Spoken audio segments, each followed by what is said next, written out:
been passing out so many hearts and flowers around here lately that you're going to start mistaking this for like a Hallmark shop or something. Good morning to you. Good Thursday morning. I'm Dejan Kovacevic of DK Pittsburgh Sports. This is Daily Shot of Steelers. It comes your way bright and early every weekday. If you're into hockey and or baseball, I also offer daily shots of Penguins and Pirates in the same place that you found this. I've got a non-heart, non-flower thing to bring up. And that's because it's been bothering me, maybe more than any other specific facet of the Steelers' operation through the first two games. And sure enough, in preparing for this program, I went and looked up to see if my complaint could come with some statistical support. And what do you know? The Steelers' offense ranks 31st in a 32-team league when it comes to first down yardage. And this isn't one of those complex, layered, multi-level stats. This is just how many yards do you get on first down. Now, there are a couple of reasons for this. One is that the Steelers run more than most teams on first down. In fact, they run nearly 60% of the time. The other is they haven't been very good at that, meaning at running on first down, at least not until the fourth quarter comes around. You know, the whole, what did Najee Harris call it? The 15-round fight, when they've worn down the other guys, when they're all standing over there with their hands on their hips, sucking wind. And, you know, while that's accurate and commendable, I would imagine that most boxers would attest that it's okay to be good in the other 14 rounds as well. And what's happened with these first downs is they've put both Arthur Smith and Justin Fields in, they're not terrible positions. There hasn't been a whole lot of 3rd and 8, 3rd and 9 or worse, unless there's penalties involved. And of course, there have been some of those. But I'll repeat for you something that I thought walking into the stadium, not this past weekend, but in Denver, where I just had something in my mind that if the Steelers were able to consistently get, not even getting greedy here, 5 yards on first down, get yourself a 5-yard run, have one of your two wonderful running backs find themselves a decent enough hole, and from there hit it hard enough to find half the distance that you need. But as you know, without me throwing numbers at you, because you watch the games, that hasn't happened. It's been a lot of 2 yards, maybe 2.5, and that's got to change. And if you think that I'm bringing this up deliberately the day after neither Najee nor Jaylen Warren practiced, you'd be correct. Because even though Najee's very much expected to play, Jaylen isn't. And even though Cordero Patterson showed well in very limited duty the other day, I believe that the real problem here is also the real solution. And that's just to get a bigger push. Look, if you've been listening to this show for any amount of time, you know I spend a lot of time with the offensive linemen. You'll also know that I have a history of gravitating toward the ones who are, you know, the truth tellers, the ones who aren't going to try to BS their way out of something. And what these guys are telling me is that they're starting slow. They don't like it. They're not saying it out loud as if it's going to somehow make it okay that they start slow, but they're starting slow. Now, I'm neither an NFL offensive lineman nor an NFL coordinator to have the answers for how to address that. So I can say anything here and it'd come with absolutely no meaning. But I do think it's okay to say that they need to figure it out. Look, I'm not being the negative guy here, and I'm not purposely going non-hearts, non-flowers. But when I say things like, yeah, they're 3-0, but they're getting better, and there's still a lot of ceiling above them, this is an example, and it might be exhibit A of something they can do better. It doesn't always have to be about punching the other guys in the mouth until they hurt in the fourth quarter. You can also make them hurt on the scoreboard in the first quarter. And before I let this go, I have one other parenthetical point to add.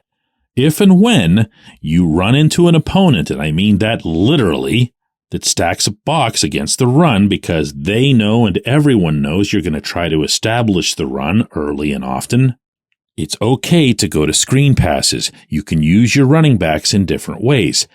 Those have not been effective when the Steelers have tried them, specifically between Harris and Fields, but they've also been too few and far between. No, you're not really punching anybody in the mouth by doing that, but you are getting yards. You are getting first downs. And you are staying on the field longer. And you are making them stay on the field longer, which can kind of serve the same purpose. When we come back, J1Q. This segment of Daily Shot is brought to you by our good friends at Mike's Beer Bar. They're located on Federal Street, directly across from PNC Park. Mike has more than 500 beers on tap, including from more than 50 local breweries. Stop in and say hello. Tell Mike we sent you. Mike's Beer Bar.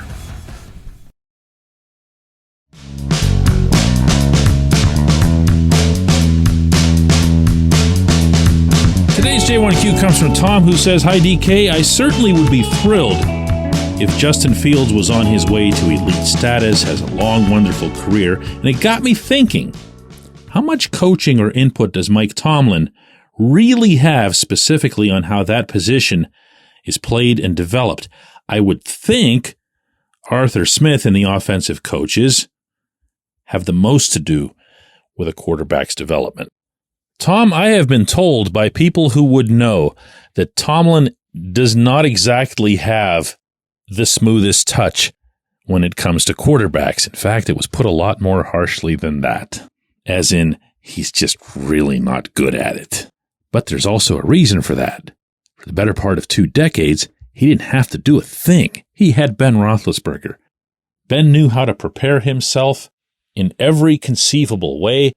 Ben had his own processes, his own way of preparing for practices, games, camp drills, whatever it was. Tomlin didn't have to bother with number 7.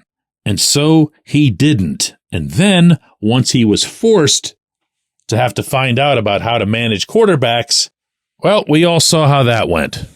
But in an attempt to actually answer your question, who gets the credit, responsibility, I guess blame if Fields ever falls off, the answer to that is none of the above. It's Tom Arth, the quarterback's coach. To see this team practice is to see Fields and Arth be inseparable. Now, Arth doesn't do the X's and O's, no quarterback's coach does, but he's there to make sure that Fields executes in a way that's compatible with what Arthur Smith wants from the play, but also that works for how Fields does things. I'm going to give you an example here, since I brought up in the opening segment the screen passes and how they really haven't worked. Heck, I'll take it even further and bring Ben into it as well. You remember screen passes from Ben to Le'Veon Bell, right? You didn't even think about them. It was like the center to quarterback exchange. Nothing to it. It was assumed that it would occur without a hitch. Well, it isn't that simple.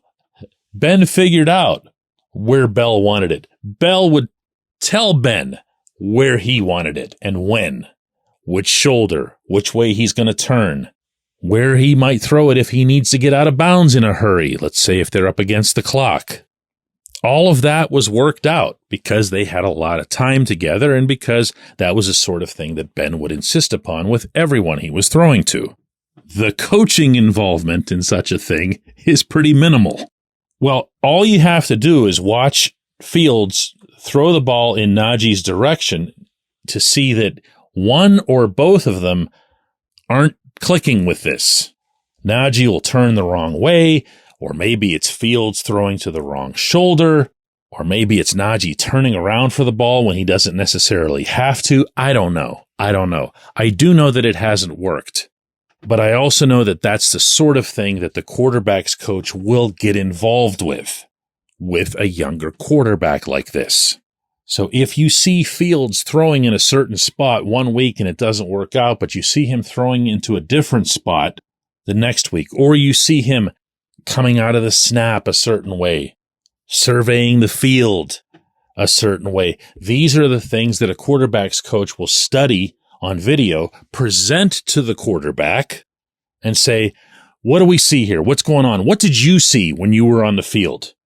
And by every accounting, Arth has been not good, not very good, but great at this. And yet, guess what? He's still not the guy I'd give the credit to. That credit goes to Justin Fields. I appreciate the question. I appreciate everyone listening to Daily Shot of Steelers. We're going to do another one of these tomorrow.